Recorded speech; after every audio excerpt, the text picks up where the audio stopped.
विदाई का वक्त। घर के आंगन के बीचों बीच मंडप बनाया गया था, जिस पर चमचमाते तोरण लगाए गए थे।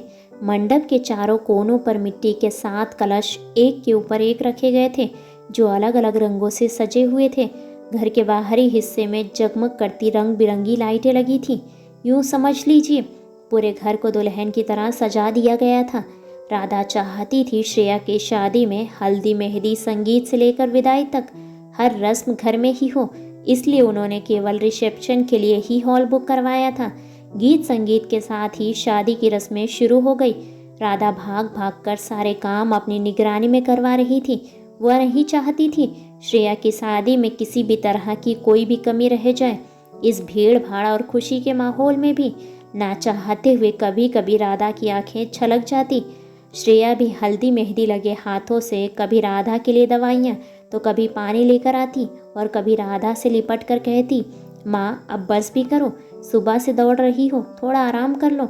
श्रेया चाहती थी राधा एक बार उससे लिपट कर रोए, लेकिन राधा अपने आंखों में आ रहे आंसुओं को छिपाकर वहाँ से चली जाती। श्रेया खुद ही राधा के गले लगकर दिल खोलकर रोना चाहती थी, लेकिन वह भी ऐसा ना करने को मजबूर थी, क्योंकि उसे अपने दुख से ज़्यादा माँ बाबा की खुशियों की फिक्र थी। वह नहीं चाहती थी उसकी वजह से माँ बाबा को कोई ठेस पहुँचे या एक बार फिर उनकी आंखों में आंसू आए। यही वजह थी कि श्रेया शादी के लिए तैयार हो गई। आज रात जब श्रेया बाबा को दवाई देने उनके कमरे के पास पहुंची तो वह दरवाजे पर ही ठिठक गई। माँ बाबा से कह रही थी, श्रेया की विदाई के नाम से ही कलेजा मुंह को आता है। श्रेया के बगैर पूरा घर सूना हो जाएगा, उसके बगैर कैसे रह पाऊंगी, यह घर काटने को दौड़ेगा। तभी बाबा माँ को समझाते हुए कहने लगे, तुम यह कैसी बातें कर रही हो राधा, बेटी को तो विदा करना ही पड़ता है। और फिर कभी तुमने सोचा है हमारे बाद श्रेया का क्या होगा? जीवन की राह में एक मोड़ ऐसा भी आता है जब हर इंसान को एक हमराही की ज़रूरत पड़ती है। यह श्रेया के भविष्य का सवाल है। राहुल बहुत ही अच्छा लड़का है, वह हमारी श्रेया को बहुत खुश रखेगा। हमारी बेटी रानी बनकर रहेगी, रानी बनकर। ऐसा कहते हुए बाबा का कंठ भर आया। माँ बाबा के रुआसे स्वर को जानकर बोली, मैं सब समझती हूँ, लेकिन क्या आप श्रेया के बगैर रह पाएंगे? मुझसे ज़्यादा स्नेह करते हैं आप श्रेया से, उसमें तो आपकी जान बसती है। बाबा माँ से कुछ कहे बगैर चुपचाप दीवार पे लगी दीपक की तस्वीर की ओर निहारने लगे। फिर एक लंबी सी सांस लेते हुए बोले, राधा अपने मन को कड़ा कर लो। अगर हम टूट गए तो श्रेया बिखर जाएगी, और अगर श्रेया बिखर गई तो हम दीपक को क्या जवाब देंगे? यह सब सुनकर श्रेया बाबा को दवाई दिए बगैर ही अपने कमरे में लौट आई। अपने हाथों में दीपक और अपनी शादी की तस्वीर लिए दीपक के चेहरे पर हाथ फेरती अतीत की गलियारों में चहलकदमी करने लगी। श्रेया की आंखों के सामने दीपक और उसकी शादी की सुनहरी यादें पंख पसारे चलचित्र की तरह चलने लगी। श्रेया अब तक नहीं भूली वह लम्हा जब वह पहली बार शादी करके इस घर में आई थी। दीपक उसमें इतना खोया रहता था कि कई बार वह खुद से शर्मा जाती। माँ बाबा से दुलार इतना मिलने लगा कि उसे मायके की भी सुध नहीं थी। माँ बाबा और दीपक तीनों श्रेया का ऐसे ख्याल रखते मानो वो कोई छोटी बच्ची हो। दीपक चाहता था श्रेया अपनी पढ़ाई पूरी कर ले, लेकिन श्रेया अब उस ओर बिल्कुल भी ध्यान नहीं दे रही थी। या यूँ समझ लीजिए वह ध्यान देना ही नहीं चाहती थी। वह सब छोड़कर घर गृहस्थी में रम जाना चाहती थी। दीपक को पाने के बाद उसके मन में कुछ और पाने की अभिलाषा ही नहीं थी। सब कुछ बहुत अच्छा चल रहा था, लेकिन नियति को तो शायद कुछ और ही मंजूर था। अभी श्रेया की शादी को कुछ महीने ही बीते थे।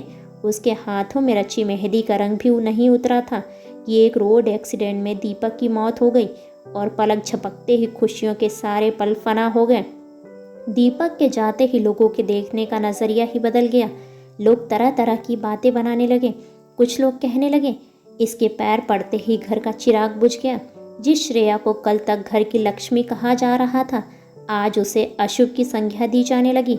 समाज में कई प्रकार की कानाफूसी होने लगी, जो उड़ती हुई माँ बाबा के कानों पर भी पड़ने लगी।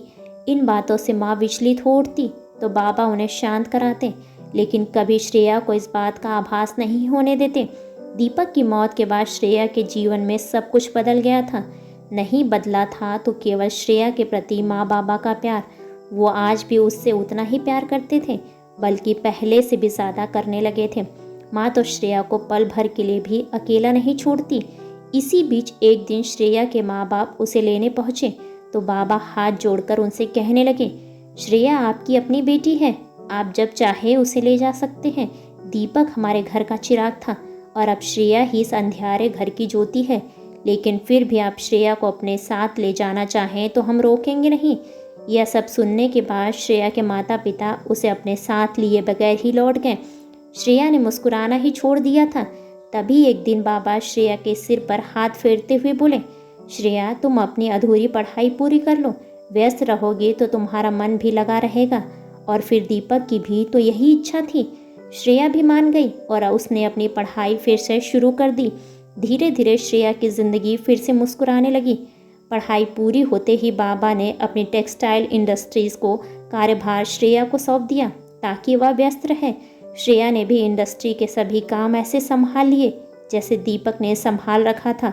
सहसा एक शाम जब श्रेया फैक्ट्री से घर लौटी तो माँ बाबा उसे अपने समीप बिठाते हुए बोले, श्रेया अब तुम्हारी विदाई का वक्त आ गया है। अचानक श्रेया के हाथों से तस्वीर गिर गई और वह वर्तमान में लौट आई। तस्वीर को एक और रखती हुई सोचने लगी, ये कैसा विधि का विधान है। जिस घर में उसकी डोली उतरी थी कल उसी घर से उसकी डोली उठेगी। ऐसे ही बेहतरीन कहानियों को सुनने के लिए वीडियो को लाइक और चैनल को सब्सक्राइब करें और अपने विचार कमेंट्स बॉक्स में कमेंट्स करके हमें ज़रूर बताएं। धन्यवाद।